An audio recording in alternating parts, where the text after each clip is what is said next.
ลาวทำอาเซียนอึ้งลุกนักจับมือกับจีนรัสเซียเวียดนามคิวบายังบ่พอเดินหน้าเข้าหาเกาหลีเหนือท่านผู้ชม FC แฟนคลับทักทายสบายดีทุกท่านที่เคารพและนับถือมาพบมาพ้อกันในคลิปนี้มีเรื่องราวข้อมูลข่าวสารจากฝากฟังผู้นำของสปป.ลาวของพวกเขาเนาะประธานประเทศทานทองรุนศรีสุรินทร์มีนัดหมายจะเดินทางไปที่ประเทศเกาหลีเหนือไปพบทานคิมจองอึนในวันที่7-8 ตุลานี้ท่านผู้ชม FC แฟนคลับถ้าถึงลาวกับเกาหลีเหนือแล้วทุกคนก็จะรู้ว่าเป็นประเทศปกครองด้วยคอมมิวนิสต์ซึ่งมีน้อยที่สุดแล้วอยู่ในโลกนี้มีเพียงแต่ 4-5 ประเทศที่ปกครองด้วยระบอบคอมมิวนิสต์และมันใกล้จะหายสาบสูญไปแล้วแม้แต่ประเทศที่เพิ่นก่อตั้งเพิ่นก็หยุดใช้เพิ่นก็เปลี่ยนไปใช้แนวอื่นแต่ด้วยความว่าประเทศของพวกเขาใช้ระบบนี้แล้วมันค่อนข้างว่ามีความสงบสุขระบบภายในบ่ล่มเหลวสงบสุขบริหารแบบค่อนข้างว่าดีในรูปแบบของพวกเขาซึ่งมันแตกต่างจากประเทศอื่นๆเพราะฉะนั้นแล้วในเมื่อประเทศเพื่อนมิตรที่ปกครองด้วยระบอบเดียวกันมันเหลือน้อยเต็มทีเฮากับควรที่จะจับมือกันให้แน่นนี่คือสาเหตุหลักๆที่ประธานประเทศของพวกเขาตัดสินใจมุ่งหน้าไปหาที่เปียงยางในวันที่8-7นี่ท่านผู้ชมหลายเพจหลายข่าวก็ได้เอาออกข่าวอึกทึกคึกโคมนะโดยเฉพาะคือข่าวทั้งเพจทรโคงซึ่งเป็นเพจดังที่สุดในประเทศลาวตอนนี้ได้ออกมาเขียน1 ชั่วโมงที่ผ่านมาว่าประธานประเทศจะเดินทางเยี่ยมยามรัฐกิจอยู่สปป.เกาหลี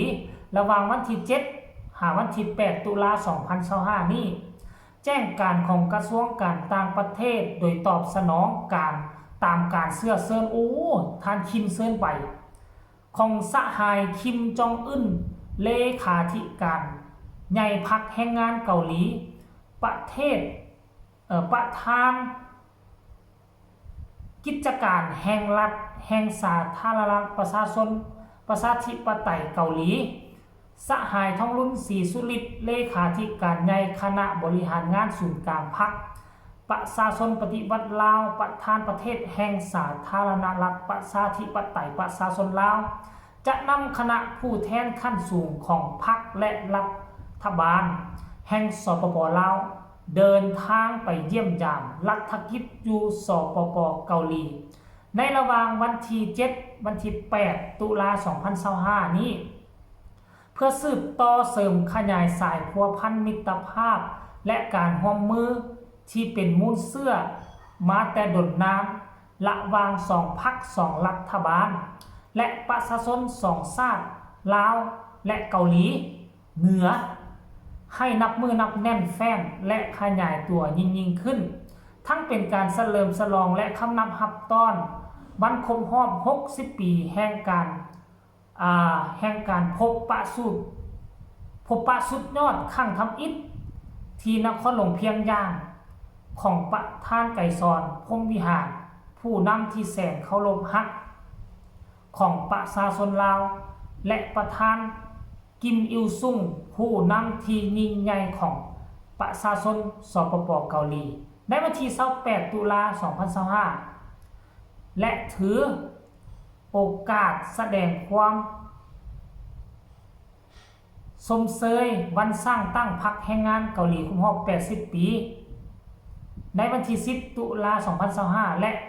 ครบรอบ50 ปีแห่งการก่อตั้งสายพัวพันการทูตสปป.ลาวและสปป.เกาหลีท่านผู้ชม FC แฟนคลับนี่มันคือนิมิตหมายอันดีพวกเขารู้จักกันดีแล้วว่าประเทศเกาหลีในมุมมองของตะวันตกก็จะบอกว่าเป็นประเทศที่ยากจนคนแค้นเป็นประเทศที่บ่เจริญบ่พัฒนาแต่ว่าในสายตาของกลุ่มประเทศอาเซียนตะวันออกเฉียงใต้ของเราแล้วมีไผว่าบางประเทศก็ว่ายากจนคนแค้นขอถามแน่ประเทศในอาเซียนของเราบอกว่าเกาหลียากจน แต่เกาหลีมีเงินไปพัฒนาขีปนาวุธลูกหนึ่งนี่มีมูลค่าซ้ำกับงบประมาณของประเทศในอาเซียนของพวกเขาปีหนึ่งด้วยซ้ำไปอันเราไปว่าเขาจนได้จังไดวะประเทศเกาหลีเหนือบ่ได้จนได้ขีปนาวุธลูกหนึ่งนี่มีมูลค่ามหาศาลซ้ำกับรายรับของประเทศเขาเป็นปี2 ปีพุ่นน่ะเพราะฉะนั้นแล้วบ่ได้จนและมื้อนึงนี่เขาผลิตจากลูกเดือนนึงนี่เขาผลิตออกมาจากลูกอาวุธยุทโธปกรณ์ของเขาคือพัฒนาแนวคิดของเขาคือไปไกลแล้วคือพัฒนาเรื่องเทคโนโลยีนี่ก้าวไกลเทียบทันกับยุโรปไปแล้วการพัฒนาอาวุธยุทโธปกรณ์เพราะฉะนั้นลาวเฮาน่ะหันหน้าเข้าหาเกาหลีเหนือนี่ถูกต้องแล้วเฮานี่ปฏิเสธบ่ได้คือเฮาเป็นมิตรสหายของเกาหลีเหนืออันนี้บ่ต้องปฏิเสธและเฮาก็บ่ย้านอีกว่าไผจะมาควมบาดหมู่ก็คือหมู่สหายก็คือสหายตายก็ตายนํกันอยู่เฮาก็ต้องอยู่นํกันจับมือกันเหนียวแน่นลาวเวียดนาม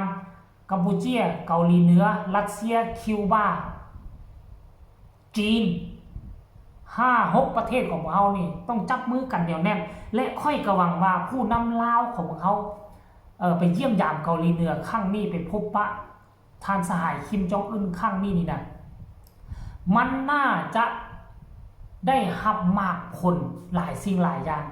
ที่สำคัญต้องเอาการทหารนี่ไปก่อนไปพบปะแล้วต้องเอากองทัพ2 กองทัพนี่ไปพบปะกันอีกตึงไปแลกเปลี่ยนข้อมูลข่าวสารแลกเปลี่ยนการผลิตอาวุธยุทโธปกรณ์และที่สำคัญเขาไปเบิ่งดูว่าเขาจะสามารถ เอาอีหยังมาแน่สร้างซื้ออีหยังมาแน่เป็นต้นอาวุธยุทโธปกรณ์เพราะปัจจุบันนี้กองทัพของเขานี่มีความจำเป็นที่จะต้องได้เพิ่มพูนกองทัพให้มันยิ่งใหญ่ขึ้นกว่าเก่านอกจากจะไปเอาอาวุธจากจีนรัสเซียแล้ว2 ประเทศนี้เป็นหลักแล้วมันยังมีเพื่อนมิตรสหายฮักของพวกเขานี่ที่สามารถผลิตได้เขาก็ลองไปแยมเบิ่งเผลอๆมันอาจจะถือกว่าของจีนของรัสเซียก็เป็นไปได้มันเป็นช่องทางอีกช่องทางหนึ่งที่ให้เขาสามารถจัดหาอาวุธยุทโธปกรณ์เข้ามาเสริมกองทัพได้มันเป็นไปบ่ได้ที่เขาจะไปซื้อของทางยุโรปของอเมริกามันแพงเกินส่วนและเขาบ่ได้เป็นเพื่อนมิตรสหายเพราะฉะนั้นค่าใช้จ่ายมันจะแพงกว่าเพราะฉะนั้นทางเลือกที่ดีเขาก็ไปหาเกาหลีเหนือรัสเซียจีนแล้วนี่เป็นต้นท่านผู้ชม FC แฟนครับเอาคลิปนี้ก็มารายงานให้พี่น้องทั้งฝั่งลาวฝั่งไทยรับทราบกันปัจจุบันนี้เกาหลีเหนือเป็นคนเซิร์นเองเขากับปฏิเสธบ่ได้แน่นอนเขาต้องไปในเมื่อเพื่อนมิตรสหายเซิร์นไปเพออาจจะได้นุกจากลูก2 ลูกมาติดตั้งอยู่ประเทศลาวก็เป็นไปได้ฮ่าๆเบาลินเนาะเอาฝากทุกคนกดไลค์กดแชร์กดติดตามให้ในเพื่อจะไม่พลาดในคลิปต่อไปที่สำคัญอย่ากดข้ามโฆษณาพบกันใหม่ในคลิปหน้าสำหรับคลิปนี้สบายดี